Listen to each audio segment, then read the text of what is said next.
আপনারা সকলে অবগত আছেন, গত শুক্রবার অর্থাৎ 12ই ডিসেম্বর দুপুর আনুমানিক 2টা 25 মিনিটের সময় রাজধানীর পল্টন এলাকার বক্স কালভার্ট ডিআর টাওয়ারের সামনে মোটরসাইকেল আরোহী কতিপয় দুর্বৃত্ত ইনকিলাব মঞ্চের মুখপাত্র জনাব উসমান হাদির উপর ন্যাক্কারজনক হামলা চালায়।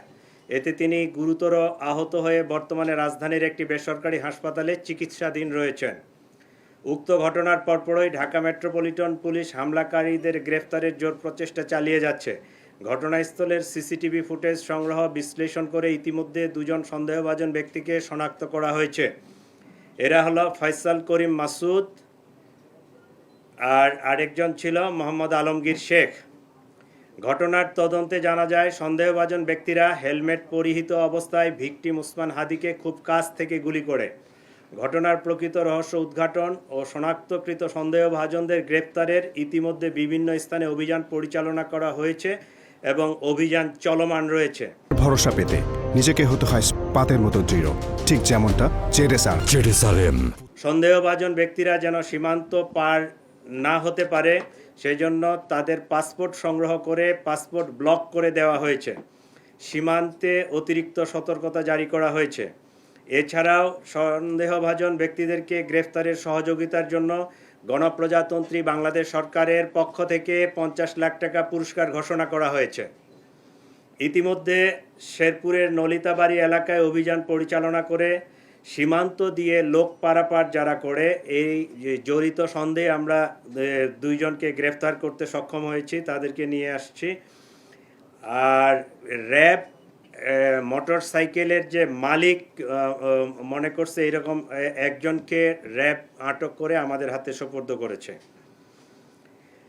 প্রিয় সাংবাদিকবৃন্দ, চাঞ্চল্যকর এই ঘটনায় জড়িতদের গ্রেফতারে আমরা আন্তরিকভাবে কাজ করছি। আপনাদের মাধ্যমে সর্বসাধারণের নিকট অনুরোধ, আপনারা যদি কোনো তথ্য পেয়ে থাকেন নিকটস্থ পুলিশকে অথবা 999-এর মাধ্যমে পুলিশকে আপনারা জানাতে পারেন। আপনারা আরও জানবেন যে সেই অপারেশনের দিনে যে মোটরসাইকেলটি ব্যবহৃত হয়েছিল এটা উদ্ধার করতে সক্ষম হয়েছে।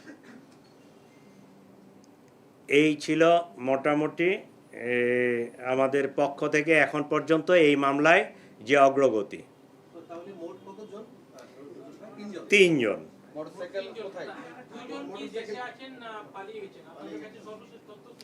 আমাদের ইমিগ্রেশন ডাটাবেজ চেক করে এখন পর্যন্ত তাদের পালিয়ে যাওয়ার কোনো তথ্য পাওয়া যায়নি।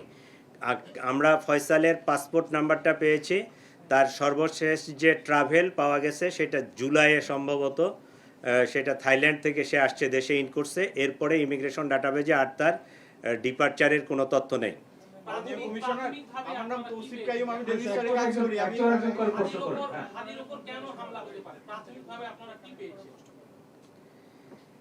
আমাদের কাছে যেটা মনে হচ্ছে সেটা হচ্ছে, আপনারা তো জানেন যে হাদি হচ্ছে ইনকিলাব মঞ্চের অন্যতম একজন সংগঠক। তো এইটার যারা রাইভাল, যারা এটাকে পছন্দ করে নাই, যারা এটার প্রতিপক্ষ, তারাই তাকে টার্গেটেড একটা কিলিং করার জন্য এই হামলাটা করেছে। এই ঘটনায় কোনো মামলা হয়নি এখনো?